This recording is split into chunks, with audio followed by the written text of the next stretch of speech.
Okay, got it. Good to go. Fantastic, thank you. I would like to invite Eugene, who is going to be the evaluator of Kirti's speech, to introduce Kirti and the title of her speech. Please unmute yourself, Eugene. Thanks for that. So Kirti's speech is from the Persuasive Influence Pathway, and she's speaking from level 3, number 1. The project is called Understanding Conflict Resolution. And the objective of this speech is to discuss in a speech how the speaker manages conflict, how to develop a stronger strategy and the speaker's best attributes in a conflict situation, optionally share the impact of the video activity. Note that speech is not a report on the project content. There's quite a lot in that description, but I know Kirti knows what she's doing. So with a speech titled Divine Timing, I'd like to welcome to the stage Kirti. Thank you. Mrs. Timekeeper, how many minutes is it? Is it 5 minutes or 8 minutes? Just to confirm, please. I have it. Oh, to be honest, I don't have it. Max is 7 minutes, Kirti. Maximum 7 minutes? 5 to Yes. 7. Thank you very much. I want to invite you into my life when I was 8 years old. I want you to imagine yourself being right next to me with your ear against the door. Are you with me? I could hear him. He was so close to the entrance. They were all laughing.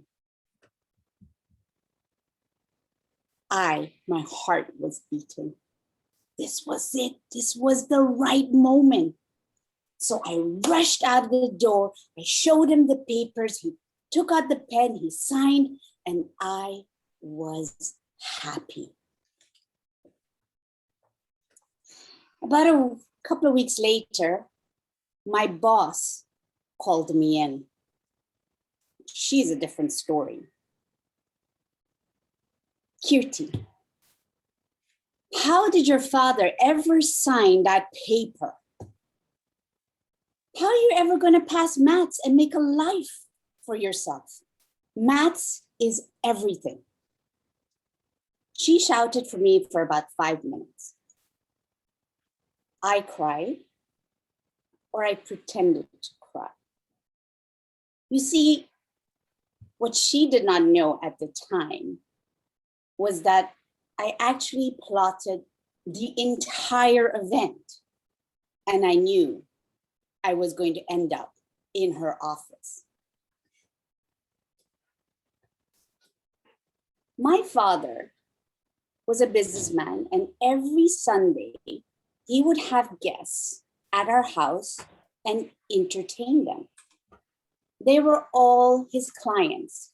So of course, in Spanish, they would take a couple of tragos, a couple of drinks, and get high. So I knew that if I had an E for maths, and the teacher wanted me to sign it, and I'm never going to really not interested in mathematics, I wanted my week to be smooth. So what I did was, I knew when he was at the weakest point, he would be drunk and never tell me off. So he would sign it. I planned it a week in advance when I was 8 years old. Now I know it's not the best story. It's not inspiring. It's oh my God, she's quite manipulative. But hear me out. Just hear me out. There's a reason why I call this divine timing. I won't tell it to you yet.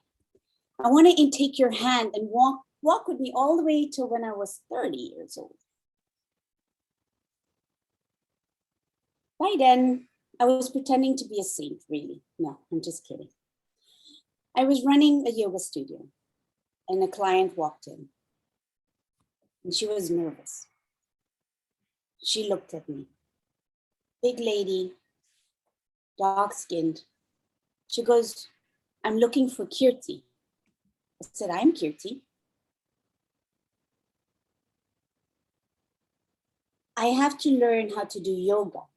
And doctors have told me you are the only person I need to speak to do this. Okay. But you need to understand something. I said, all right. She goes, the Catholic Church thinks yoga is the devil. And I cannot do yoga. If the priest found out I'm doing yoga, I'm going against my religion. Okay. But the problem I have is that I had open heart surgery and the anesthesia wore off. I was awake when they were finishing me off inside. I felt everything. And now I can't sleep. And all the psychologists and psychiatrists have given up on me. And you are the last one. My last chance. At that moment, you have to be very mindful by what I'm going to say.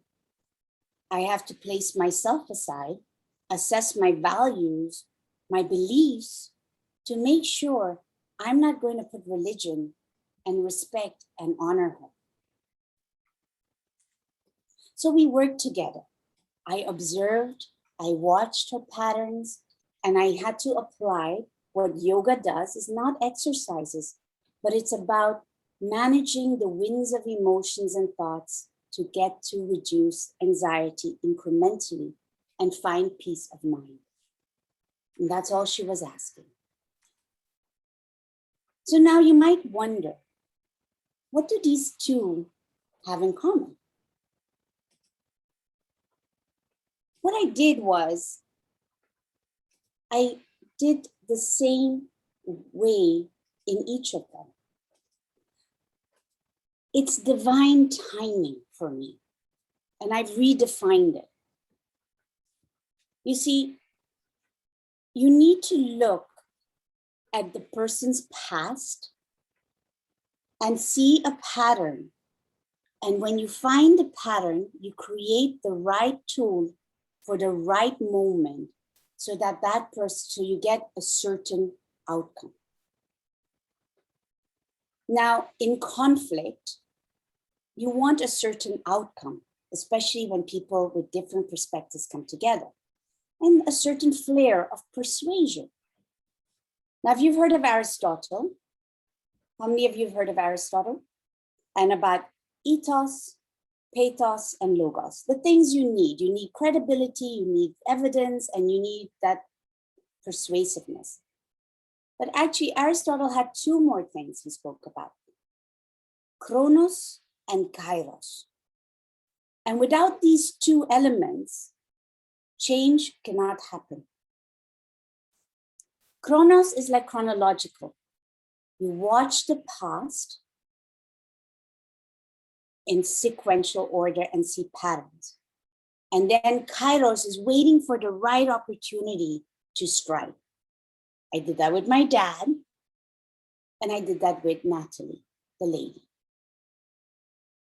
So why am I telling you this? If you're a person who keeps saying you want to make a change in the world, you're always going to get conflict, because conflict is when different personalities and perspectives come to the table. Think about observing patterns to strike at the right time and at the right moment. And P.S., I ended up in the maths extra tutoring class. Madam Toastmaster.